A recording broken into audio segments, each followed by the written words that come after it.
Berberine is as effective as metformin, also known as glucophage, in lowering fasting blood sugar. That's the blood sugar that you check first thing in the morning before breakfast, and in reducing the amount of insulin in the blood, which means that it's improving your type 2 diabetes and prediabetes. Berberine reduces the amount of carbohydrate that's absorbed from the gut into the blood after eating a starchy or sugary meal. So even if you don't have high blood sugar and maybe you're on a low carb diet, taking berberine with your food can help to reduce any blood sugar spike that you get, maybe if you decide to have a cheat meal. One of the great things about berberine is that it can bring down your blood sugar without making it go so low that you develop hypoglycemia or very low blood sugar. And this is one of the biggest side effects that you have with some blood sugar lowering drugs like 𝐖𝐨𝐫𝐤. So when you combine these drugs with berberine, then you tend to get fewer episodes of very low blood sugar or hypos. And again, talking about blood sugar, one of the biggest disadvantages of metformin is that you can't take it if you have liver disease or problems with your kidneys. And berberine does not have the same issues. And in the pancreas, berberine can help to protect the islet cells that produce insulin. It can help to bring them back to life and help them to start functioning properly. And finally, in relation to blood sugar, berberine can help to protect against some of the long-term complications of diabetes, like brain dysfunction, like heart disease, like kidney disease. Berberine has several benefits in the heart and in the blood vessels. Every single blood vessel in your body has a thin lining on the inside of what we call endothelial cells. These cells produce nitric oxide and other chemicals that help the muscles in the walls of your arteries to relax. When these cells aren't functioning properly, they don't produce nitric oxide and those other beneficial chemicals, and the muscles in your blood vessels constrict and the blood vessels become narrow. When that happens, then you have hypertension or high blood pressure. Berberine helps to restore the function of these cells and get them working properly and producing nitric oxide, which helps to bring down your blood pressure.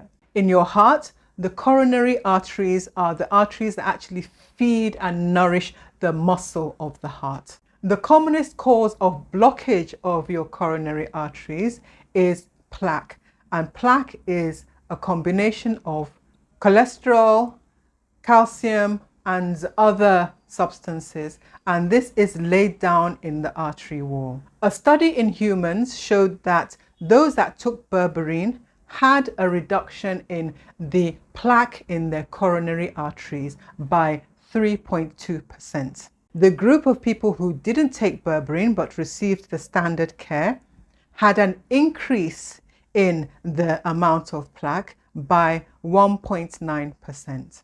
And right now you're probably rolling your eyes because like, wow, 3%, big deal. But when you consider that it's possible that the plaque will continue to reduce in size as you continue to take berberine, then it's definitely something to think about.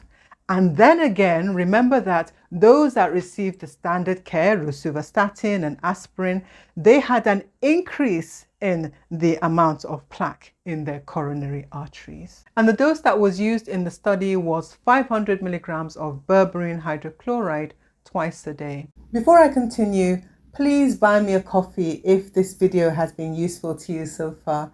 The link is in the pinned comment. I would really appreciate the support, and more importantly, you'll feel really good afterwards. Thanks in advance, and let's get back to the video. Statins are now standard treatment for high cholesterol, and unfortunately, a lot of people have severe side effects from taking statins, ranging from dizziness to excruciating muscle pains to high blood sugar. Some studies have shown that berberine can be as effective as some of these statins in lowering LDL cholesterol. Do you sometimes have an overwhelming urge to eat something sweet? maybe something that you feel that you shouldn't eat, but you just can't resist because it just keeps calling to you. Well, berberine can help because berberine helps to reduce cravings. And then berberine reduces the amount of carbohydrate that's absorbed from your gut into your blood. And even with the sugar, the carbohydrate that does get into your blood, berberine helps your body to use it more efficiently, to burn it up so that it doesn't just pile up in places where it's not supposed to be. When you combine all these actions together, then you'll find that berberine can help you to lose weight.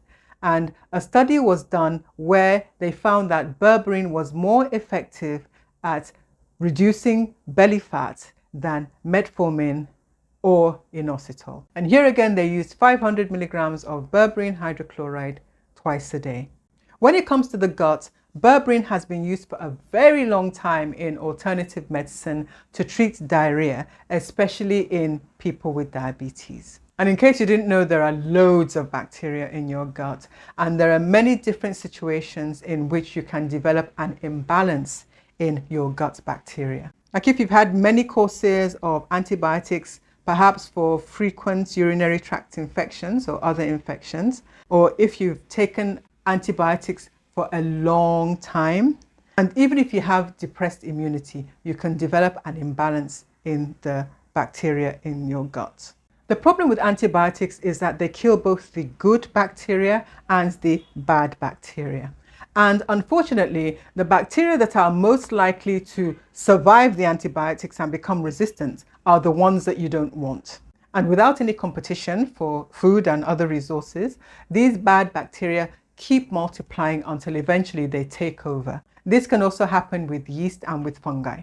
And these overgrowths cause the lining of the guts to become inflamed, and you end up with abdominal pain or stomach ache, diarrhea, bloating, and fatigue, extreme tiredness. Berberine is bacteriostatic. That means it stops bacteria from dividing, from multiplying. And it's also bactericidal, which means it actually kills bacteria. So it can help to restore the balance of bacteria in the gut. And in fact, berberine is as effective as rifaximin, which is an antibiotic that is usually used to treat small intestinal bacterial overgrowth, or SIBO. And with all these things I've mentioned so far, there's no way to know if it will work for you without trying it. I've never had any problems on the few occasions that I've taken berberine, but I'm not you. So the only way to know if berberine is going to work for you is to try it out for yourself. And all the benefits of berberine I've mentioned will be totally useless to you if you can't take it because of side effects. So to find out what they are and how you can avoid them, watch this next video.